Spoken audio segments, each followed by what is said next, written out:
성령님을 사모합니다 라는 제목으로 함께 은혜 받기를 원합니다. 유대인에게는 3대 절기가 있죠. 첫째는 유월절입니다. 이스라엘 백성들이 출애굽을 기념하기 위하여 드리는 절기입니다. 7일 동안 무교병을 먹으면서 애굽으로부터 해방을 기념하는 절기입니다. 두 번째로 오순절은 유월절이 지난 후 50일째 되는 날입니다. 50은 5순이지요. 오순절은 첫 열매를 거두고 그 첫 열매를 하나님께 드리는 절기입니다. 그래서 초실절이다 그렇게 말하기도 합니다. 또 유월절이 지난 후 7주 만에 드린다 해서 7 곱하기 7, 7질절이다 그렇게 말하기도 합니다. 또 50일째 되는 날에 해서 오순절이다 그렇게 말하기도 합니다. 세 번째는 수장절입니다. 1년의 곡식을 다 거둬들이고 7일 동안 초막을 지어놓고 나그네로서 초막 생활을 기념하면서 그때 고생했던 생각을 하게 되어지고 만나를 먹으며 기념하며 드리는 절기입니다. 장막절 또는 초막에서 절기를 지킨 데에서 초막절, 곡식을 거둬들인 데에서 수장절이라고 하기도 합니다. 이 오순절 펜테코스트는 유대인들이 가장 많이 모여드는 절기입니다. 시내산에 하나님의 율법을 받는 것을 기념하는 절기이기도 합니다. 이런 오순절 날에 성령이 강림했다는 것은 대단한 의미를 부여하고 있습니다. 새로운 시작이고 새로운 열매를 거둬들이는 절기입니다. 부활 후 처음으로 맞는 절기이고 첫 이삭을 하나님께 바치는 절기이고 가장 많은 사람이 모이던 절기에 성령이 임했다는 것은 하나님의 놀라운 섭리가 있는 줄로 믿습니다. 이 오순절에 임한 성령님을 다시 한번 생각하면서 그 성령의 그 역사를 사모하고 또 성령이 임함으로 말미암아 그 놀란 충만한 성령의 열매들을 바라보면서 우리에게도 이런 성령이 임하여서 사모함으로 성령 받고 성령의 좋은 열매를 맺는 그 은혜가 있기를 주의 이름으로 축원합니다. 첫 번째는 강력한 성령의 역사를 사모합니다. 성령님이 임하였습니다. 3절에 하반절에 보니까 각 사람 위에 하나씩 임하여 있더니 하나씩 임하여 있었다. 이 사건은 기독교 역사상 가장 위대한 사건입니다. 예수님의 십자가 부활이 기독교의 기둥 같은 역할을 한다면 그 십자가 부활의 권능이 각 사람에게 적용되고 효과적으로 나타나는 것이 바로 오순절에 성령이 임한 사건입니다. 오순절에 성령이 임함으로 말미암아 새 역사가 펼쳐졌죠. 신약 교회가 세워졌죠. 임한다는 이 말은 to sit down, 그 사람에게 자리를 펴고 머물러 있는 것을 말합니다. 한번 성령이 우리에게 오면 영원히 우리와 함께 계시는 줄로 믿습니다. 이 성령이 임한 사건은 위대한 사건입니다. 우리 인생의 최고의 가장 귀한 사건입니다. 어떻게 임했습니까? 첫째는 급하고 강한 바람 같은 소리를 임했습니다. 2절에 호련히 하늘로부터 급하고 강한 바람 같은 소리가 있어 호련히 임했습니다. 갑자기 임했습니다. 급하고 강한 바람 같은 소리로 임했습니다. 그 소리가 앉은 온 집에 가득했다고 말합니다. 초자연적인 역사입니다. 성령님은 소리로 청각적으로 임했습니다. 우리나라는 태풍이 있죠. 미국에는 토네이도 큰 바람이 있죠. 이 바람이 불면 대단한 소리가 납니다. 이러한 강력한 바람이 불면 태풍권 안에 있는 전부를 썰어갑니다. 성령이 임하면 강력한 힘으로 역사한다는 걸 우리에게 보여주고 있습니다. 자학을 썰어가고 나쁜 것을 썰어가고 부정적인 것을 썰어가고 불평과 원망을 썰어갑니다. 두 번째로 불의 혀처럼 갈라진 것들을 의미했습니다. 마치 불의 혀처럼 갈라진 게 그들에게 보여 혀처럼 혀 모양으로 불이 갈라져서 많은 사람 위에 보여졌다는 겁니다. 시각적으로 임했다는 말입니다. 마치 불의 혀처럼 갈라지는 것이 그들에게 보였습니다. 성령이 상징적으로 불처럼 임했습니다. 불도 강력하지 않습니까? 전부를 태워버립니다. 불과 같이 성령이 임하면 내 인생에 나쁜 것, 내 인생에 죄악된 것 강력하게 불태워버립니다. 각 사람 위에 하나씩 임했습니다. 3절 하반절에 각 사람 위에 하나씩 임하여 했더니, 성령님은 인격적으로 하나도 빼지 않고 골고루 임했다는 겁니다. 오늘 또 성령님은 우리에게 가장 맞춤식으로 임한 줄로 믿습니다. 각기 달리 임한 줄로 믿습니다. 인격적으로 만나주시고 교제하시고 그 사람에게 맞춤식으로 역사하는 것이 성령님입니다. 이런 성령님을 우리 경험하기를 주의 이름으로 축원합니다. 두 번째로 다 성령 충만을 받았습니다. 4절 그들이 다 성령의 충만함을 받고 오순절에 마가다락방에 모인 모든 성도들 120명의 성도들 다 성령의 충만을 받았습니다. 대형교회 이런 성령의 충만 역사가 일어나기를 주의 이름으로 축원합니다.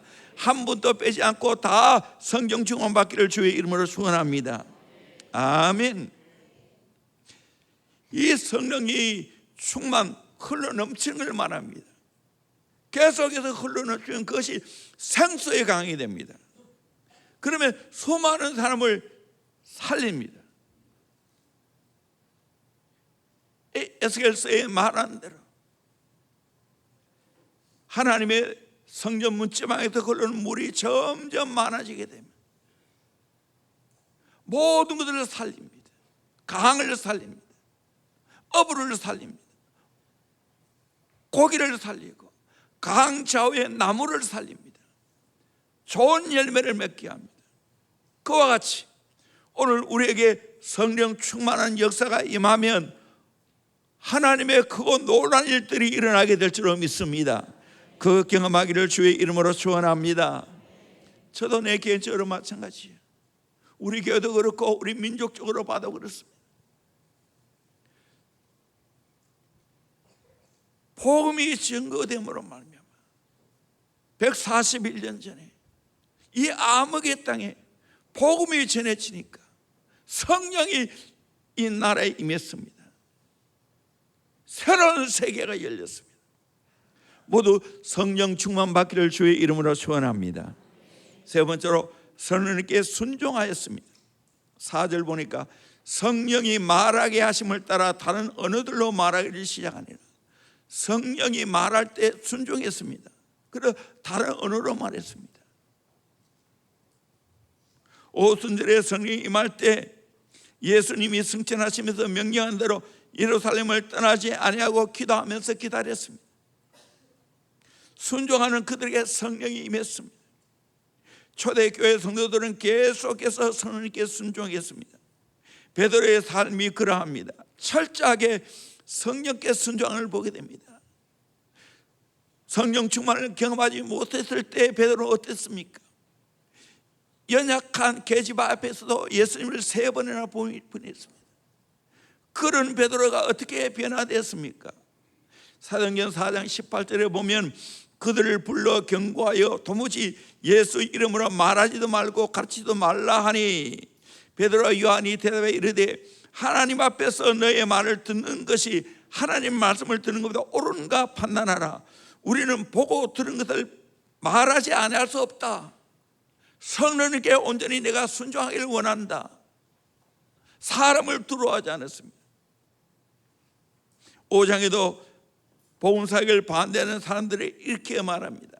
5장 29절에 베드로와 사도들이 대답해 이르되 사람보다 하나님께 순종하는 것이 마땅하니라. 사람보다 하나님께 순종하는 것이 마땅하니라. 너희가 나무에 달아 죽은 예수를 우리 조상의 하나님이 살리시고 이스라엘에게 회개함과 제사함을 주시려고 그를 오른손으로 높이사 임금과 구주로 삼으셨느니라. 우리는 이 일의 증인이요 하나님이 자기에게 순종하는 사람들에게 주신 성령도 그러하니라. 성령도 증인이라는 겁니다. 그 성령님이 누구에게 임합니까? 하나님이 자기에게 순종하는 자들에게 주신 성령이랬어요. 하나님께 순종하는 자에게 성령이 임했다는 겁니다. 오늘 저와 여러분 또 성령님께 순종하는 자가 되기를 주의 이름으로 축원합니다. 아멘. 성령님은 하나님이십니다. 능력자이십니다. 미래를 다 알고 있습니다. 그분께 순종하는 것이 우리에게는 최고의 복인 줄로 믿습니다. 아멘. 네 번째로 성령님의 거룩한 새소리에 취했습니다.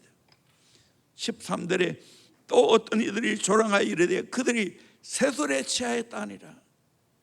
유대인들의 명절에 각국에 모여들었습니다. 그때 각 나라 언어로 하나님의 큰일을 말함을 듣게 됐습니다. 이들이 놀라워 당행해서 이게 어찌 된 일이냐. 어떤 사람이 조롱하면서 그들을 가르쳐 새소리에 취했다고. 물론 조롱하는 말이지만 대단한 의미가 있습니다. 오늘 또 성령 받으면 성령의 새소리에 취하게 될 줄로 믿습니다.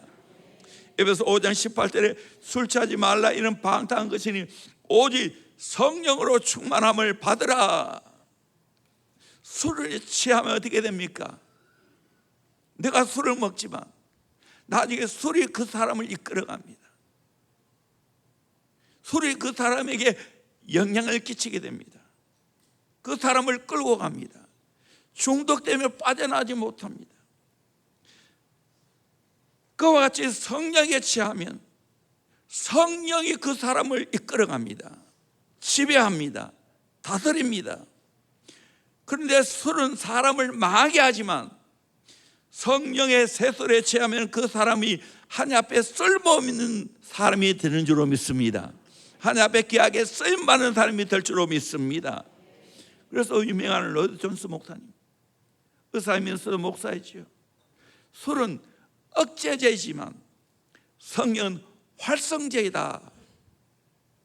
내 인생의 전부를 좋게 만드는 것이 성령인 줄로 믿습니다. 여러분, 세상에 술에 취하고 세상에 쾌락에 취하면 내 인생 망가뜨립니다. 잠시 찰나의 기쁨이 있지만 그러나 그 위에 후유증이 너무나 큽니다. 그러나 성령의 새소리에 취하면 후유증이 하나도 없습니다. 내 인생이 활성제가 돼서 나를 살립니다. 귀하게 쓰임받게 될 줄로 믿습니다. 아멘. 성령의 새소리에 취하기를 주의 이름으로 축원합니다. 아멘. 두 번째로 풍성한 성령의 열매를 사모합니다. 오순절에 성령이 임함으로 어떤 열매가 나타났습니까? 첫째는 새로운 시대가 열렸습니다. 성령 시대가 열렸습니다. 구약 시대는 성부와 하나님이 주도적으로 역사하셨고, 예수님이 이 땅에 33년 계실 때는 성자 예수님이 주도적으로 역사하셨고, 예수님이 하나님 나라를 승천하시고 난 후에 약속대로 보다 성령님을 보내주시겠다고 약속했는데, 성령님이 오순절날 이 땅에 오심으로 이제부터 성령이 새로운 시대를 주도하고 열어갔습니다. 개인에게, 교회에, 민족에게 성령이 임함으로 말미암아 새로운 시대를 열어갔습니다. 우리 한국도 마찬가지입니다. 복음이 전해지기까지는 우리나라는 암흑의 땅입니다. 무시한 가운데 살아갔습니다. 인생도 무지했지만 영적으로는 다 무지했습니다. 귀신에 매이고 미신에 매여 살아갔습니다. 그런데 우리가 아는 대로 1885년 아펜셀러 언더우드 목사님이 이곳에 오셔서 복음을 전해주게 되었습니다. 새로운 시대가 열렸습니다. 특별히 성령의 불이 임했습니다. 부흥의 불이 임했지. 1903년 하디 목사님을 중심으로 원산에 대부흥이 일어났습니다. 세미나를 인도하는 가운데 자기의 죄를 회개했습니다. 내가 교만했다고, 한국 사람을 너무 무시했다고 회개하자 거기에 성령의 불이 임했습니다. 그 불이 1907년 평양 장대한 교회로 퍼져갔습니다. 잘 아는 대로 그 당시 결선주 장로가 성회 중에 자기의 죄를 고백합니다. 친구가 죽으면서 전 재산을 잘 관리해달라고, 우리의 가족을 돌봐달라고 했는데 그 중에 일부를 자기 마음대로 썼다고 고백했습니다. 교회 대표된 장로님이 그 고백하니까 성도들이 크게 감동받고 나도 가슴을 치면서 통곡하고 회개했습니다. 그 회개운동이 온 평양 시내 한국에 퍼져가게 되었습니다. 그 모습을 지켜보던 해리스 선교사님이 이렇게 고백합니다. 그래 보면 수천 명의 글읽기를 배우기 시작했고, 술주정꾼, 도박꾼, 도적놈, 살인자 수천 명의 잡신 숭배자들이 새 사람으로 바뀌었다. 학교가 설립되고 병원이 설립되고 여성의 지위가 향상되고 무속과 우상 숭배에서 해방되고 일제 식민지 정책에 대항할 민족 의식을 고취하게 되었고, 독립운동을 일으키게 된 기초가 되었다. 그리고 부흥운동의 결과 한국의 소돔이라고 불렸던 평양이 불과 15년 만에 거룩함으로 불타는 동방의 예루살렘으로 바뀌었다라고 말했습니다. 이 성령님 한국교회를 바꿔놨습니다. 마을마다 교회가 서게 되었습니다. 그 성령의 역사가 대원교회에 오셨습니다. 대원교회를 바꾸어 놓았습니다. 건강하고 좋은 교회로 바꾸어 놓았습니다. 할렐루야, 아멘. 이 시대를 새롭게 하는 것은 성령의 역사밖에 없는 줄로 믿습니다. 여러분, 인간적으로 도덕적으로 아무리 가르쳐 보셔야 되는가? 가면 갈수록 점점 진리가 왜곡되고 절대 진리를 거부하는 시대에 왔습니다. 다음 세대 가르치기가 더 어려워지고 있습니다. 이 현실입니다. 권위를 인정하지 않습니다. 오직 성경만이 그 사람을 바꾸는 줄로 믿습니다. 권위 아래 있게 만들어 놓은 줄로 믿습니다. 아멘.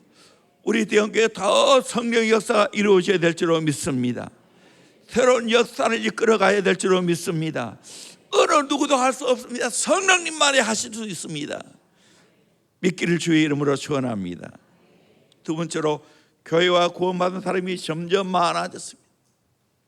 성령이 임함으로 예루살렘 교회가 탄생되었지요. 계속해서 교회가 들어섰습니다.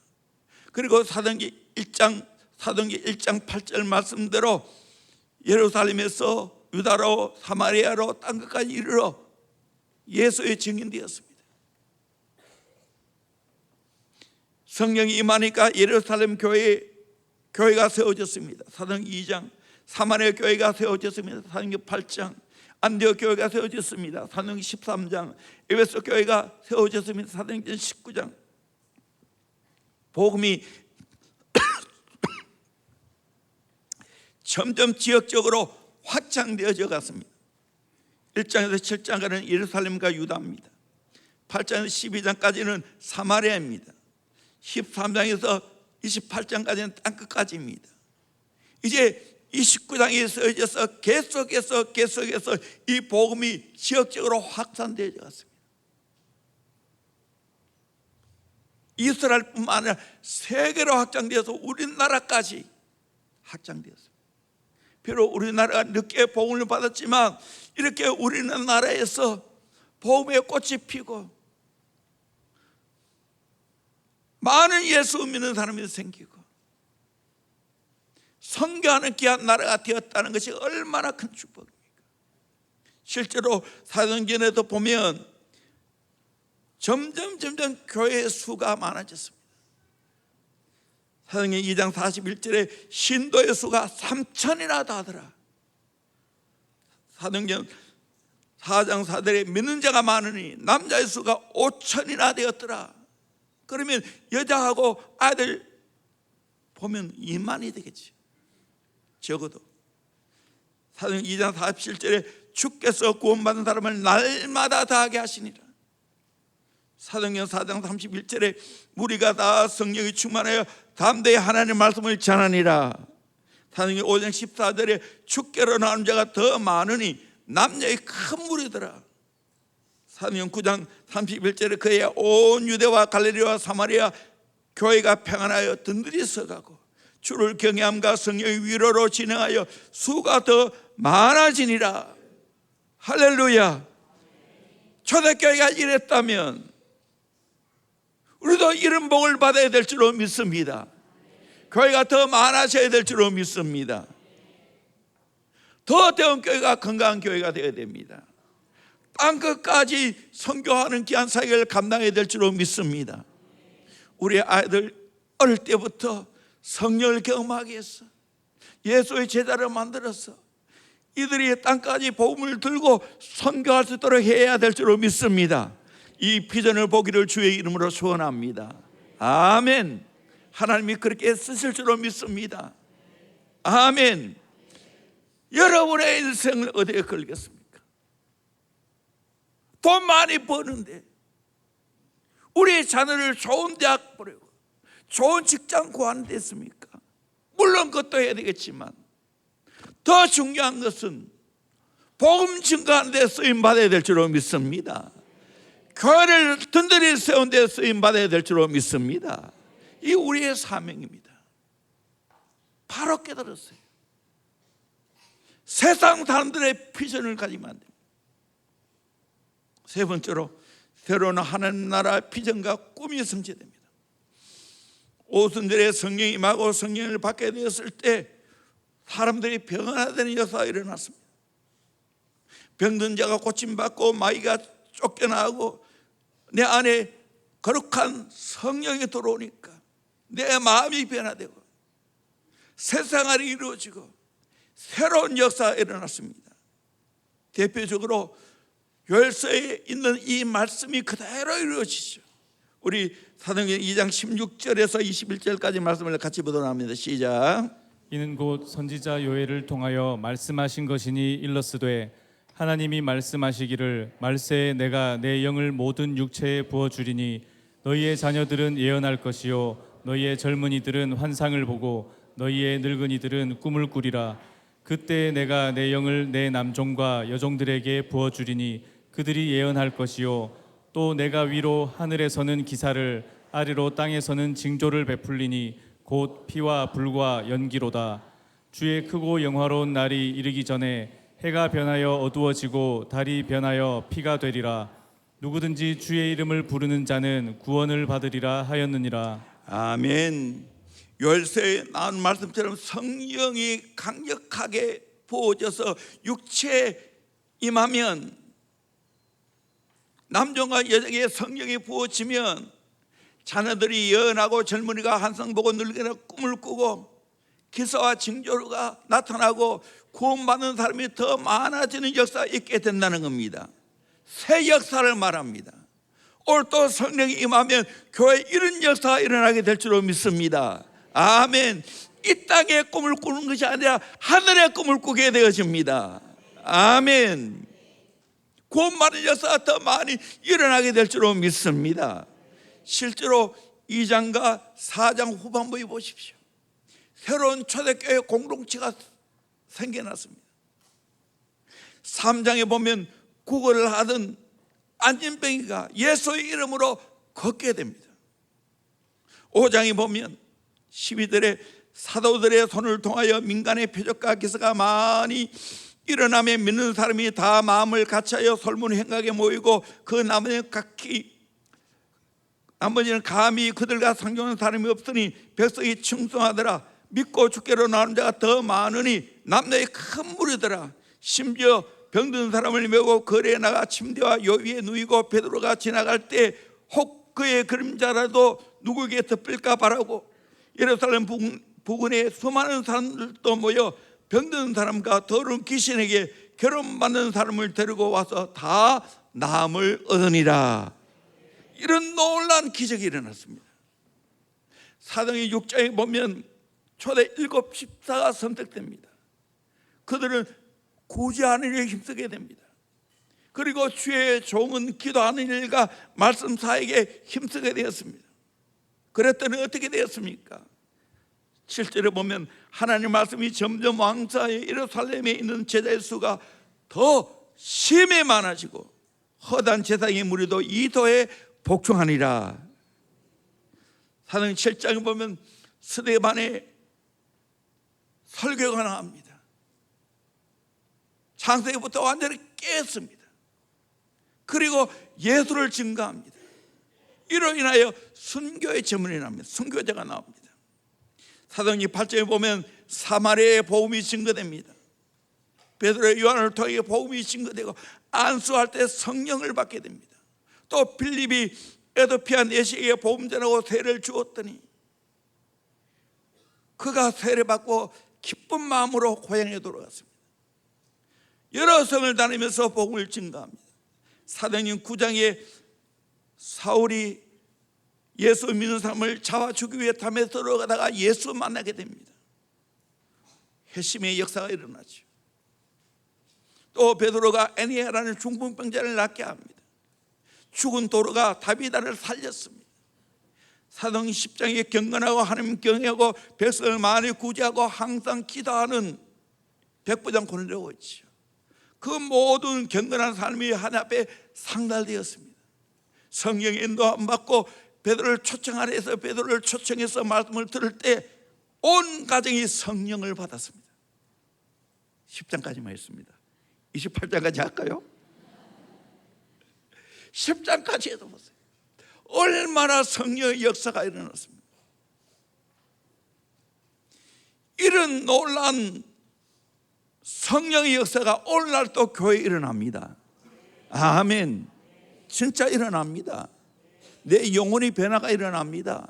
하늘나라 비니까 사명의 내 인생을 불태우게 되어집니다. 수많은 기적이 일어납니다. 고침받습니다. 어둠의 악한 세력이 떠나갑니다. 성령께 온전히 내가 사로잡혀서 성령으로 새 사람 되어집니다. 예수님처럼 온유하고 겸손하게 아름다운 품격을 가지게 됩니다. 이 성령의 역사입니다. 결국에는 인간적인 모든 것들이 다 성령께 제압되어야 됩니다. 그래서 교회 안에 전적으로 성령께 다 다스림 받고 순종하는 역사가 일어나야 될 줄로 믿습니다. 여기에 방해 요소가 하나도 없어야 됩니다. 인간의 리더십, 성령께 붙잡히면 귀하지만 성령께 안 붙잡히면 그것이 독이 됩니다. 돈 많고 학벌이 있고 말빨을 세고 성령께 붙잡히면 도움이 되지만 성령께 붙잡지 않고 인간적으로 그것을 드러내게 되어지면 교회를 분리시키고 교회를 파괴합니다. 이거 알아야 됩니다. 바르게 또 분별해야 됩니다. 나도 분별하고 남도 분별해야 됩니다. 네 번째로 하나로 소통이 됩니다. 오순절에 성령이 임하니까 하나로 소통되었습니다. 각국에 있는 모든 사람들이 모여들었지만 각 나라에서 모인 사람들이 각기 자기 말로 알아들었습니다. 베드로가 설교했는데 각기 다른 나라 사람들이 모여왔는데 각기 자기 나라 말로 알아들었습니다. 소통을 시켰습니다. 노아 홍수에 인간이 흩어지지 않으려고 바벨탑을 쌓았지요. 하나님은 그것을 보고 괘씸하게 여겼습니다. 그래서 언어를 혼잡시키죠. 그들이 지면에 다 흩어져 버렸습니다. 지금 또 세계에 얼마나 방언이 많습니까? 그런데 성령이 임하니까 하나 되었습니다. 제자들이 하나가 되었고 언어가 하나 되었고 나라가 하나 되었습니다. 성령의 역사입니다. 오늘 또 성령이 임하면 모든 장벽이 허물어지게 될 줄로 믿습니다. 언어의 장벽이 허물어집니다. 마음의 장벽이 허물어집니다. 진짜 커뮤니케이션이 일어나게 될 줄로 믿습니다. 성령은 하나 되게 하십니다.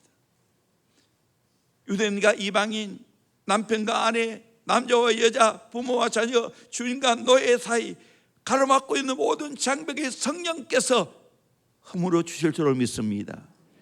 우리나라 정말로 복음이 안 들어왔다면 여성들, 쌍놈들, 노비들 사람 대접 못 받았어요. 복음이 들어오니까, 성령이 역사하니까 하나를 만들었어요. 현실적으로 남북이 갈라서고 동서가 갈라서고 낡은 세대 신세대가 갈라서는 이 시점, 이걸 해결할 길은 정치적으로 되는 게 아닙니다. 성령의 마음으로 하나가 될 줄로 믿습니다. 에베소 4장 3절에 평안에 매는 줄로 성령이 하나 되게 하신 것을 힘써 지키라고 말하고 있습니다. 성령이 하나 되게 하신 것을 힘써 지켜야 될 줄로 믿습니다. 힘써 지켜야 됩니다. 힘써 지켜야 됩니다. 방임하면 안 됩니다. 내버려 두면 안 됩니다.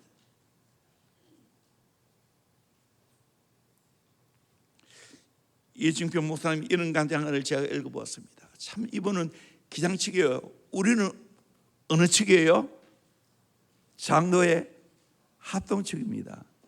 기장측은 굉장히 리버럴합니다. 현실 참여를 굉장히 주장을 많이 합니다. 그런데 이분은 영적으로 깨어 있어요. 한국 교회사에 엄청난 발자취를 남겨왔어요. 한신 교회를 개척해서 큰 사역을 감당했습니다. 한국의 교파를 초월해서 목회자를 모아놓고 세미나를 열었습니다. 많이 갔습니다. 강남중앙 침례교회 그 기도원 사람들이 꽉꽉 찼습니다. 그리고 책을 내고 또 테이프를 돌리고 지금 또 저 서재에 그분의 테이프가 그대로 다 있습니다.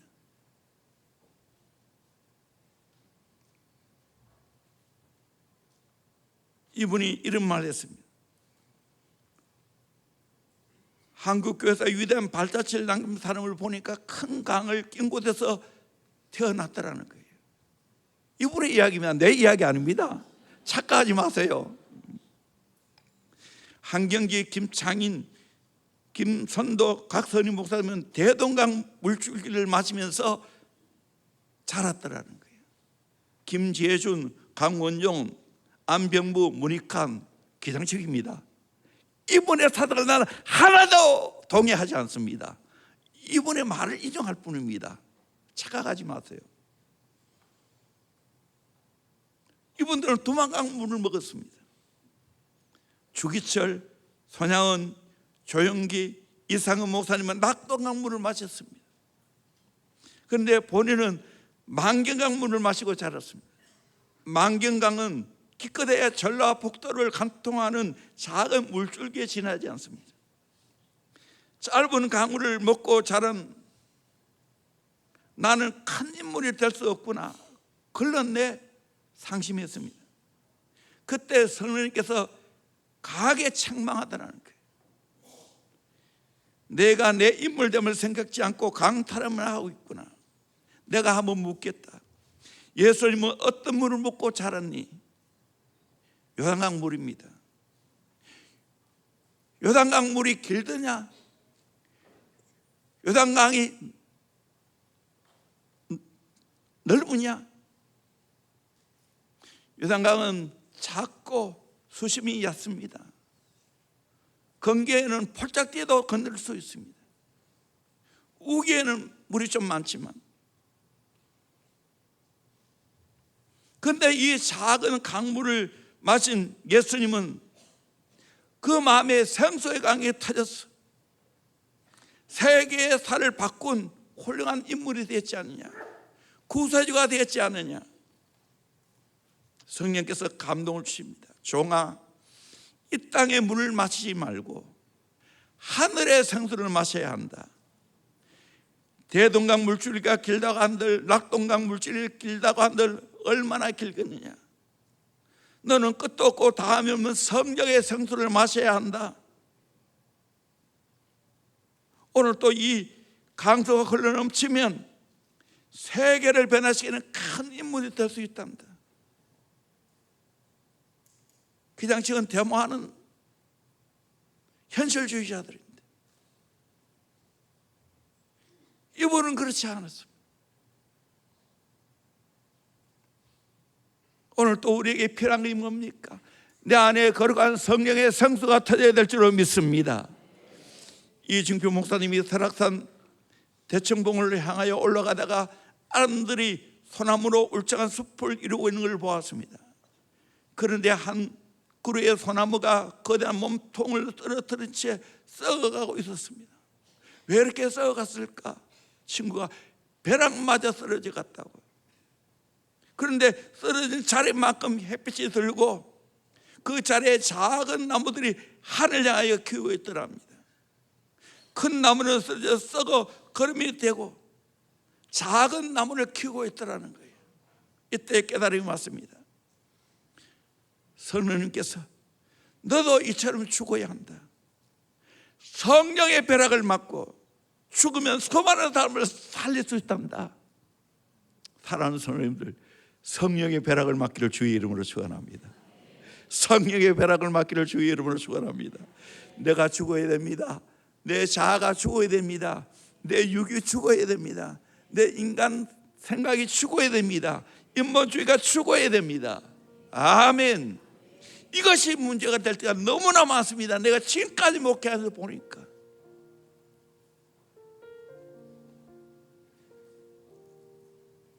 예수님도 큰 거목으로 우리를 위하여 죽어주시는 거예요. 우리를 살리게 되었습니다. 우리를 구원했습니다. 믿음의 거목들은 다 성령의 벼락을 맞고 죽음으로 큰 사역을 감당했습니다. 여러분, 내가 많이 배우고 내가 돈 많이 가지고 있고 내가 대단한 기질을 가져서 쓰는 게 아니에요. 그러면 하나님 못 써요. 죽어야 돼요. 성령의 벼락 맞고 죽어야 돼요. 저도 목회해보니 그렇더라고요. 내가 죽어야 돼. 성령께 100% 순종해야 돼. 성령이 나의 인생을, 나의 삶을, 나의 사역을 이끌고 가야 됩니다. 일반적으로 우리 사람은 30년을 열심히 준비하고 40년을 열심히 뛰고 나머지 10년을 아름답게 마무리하고 세상을 떠난다고 합니다. 그럼 80년입니다. 저도 이제 끝자락에 왔어요. 여러분 어떻게 준비하겠어요? 우리의 다음 세대, 우리 아이들 어떻게 교육해야 되겠어요? 어릴 때부터 성령의 다름으로 교육해야 될 줄로 믿습니다. 기도에서 성령의 다스림을 받게 될 줄로 믿습니다. 좀 심하게 말하면 성령의 벼락을 맞아야 됩니다. 그러면 내 자아가 죽습니다. 예수님처럼 온유하고 겸손하게 됩니다. 참 목회하면 목할수록 강한 기질은 자기를 망하게 하고 남을 망하게 합니다. 온유하고 겸손해야 돼요. 이것만이 살립니다. 이 예수님의 성품입니다. 이렇게 성령께 길들여야 됩니다. 이게 진짜 예수의 제자의 삶이에요. 아멘. 깨달을지어다. 깨달을지어다. 자존심 세우고 내 인간의 기질을 세우면 정말 나를 망해하고 가정을 망해하고 공동체를 망해합니다. 내가 성령에 붙잡히면 하늘나라 비전을 보게 될 줄로 믿습니다. 영적인 큰 환상을 보게 될 줄로 믿습니다. 거기에 내 인생 붙잡혀 쓰임받기를 주의 이름으로 축원합니다. 찬양합니다.